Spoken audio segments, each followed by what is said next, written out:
Kaya naman sa unang tanong po namin, kamusta naman po kayo ngayong hapon na to, Mami? Happy po. Happy. Ayan, palagpakan naman natin si Mami Johnny dito.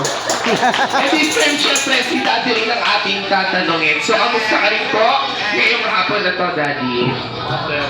Si Masilia. Ayan, palagpakan naman natin si Mami and Daddy Johnny dito.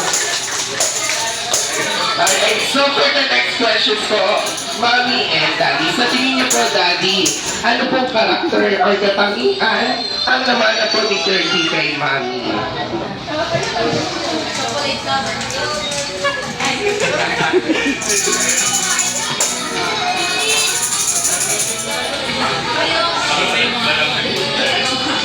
Malambing. Ayan, so sa look, Daddy, sa tingin mo po, ano yung karakter, yung mata ni Mami? Ayan, palagpakan naman natin si Daddy Jolly People.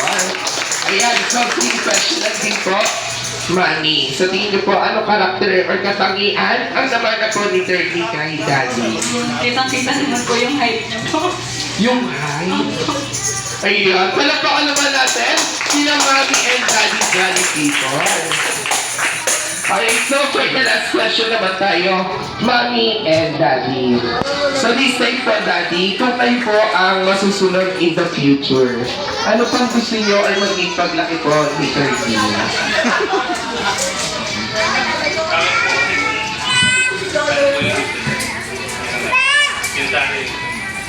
Ayun, napaka-supportive naman ni Daddy. Palapaan naman po natin si Daddy Johnny People. And this time, same question lang din po, Mami. Kung kayo po ang masusunod in the future, ano po gusto niyo or maging paglaki po ni 30? Same lang din po. And then, sana po kung ano po yung plan ni Lord sa kanya. Yun po yung Napaka-supportive ni Mami and Daddy. Palapaan naman po natin Daddy People.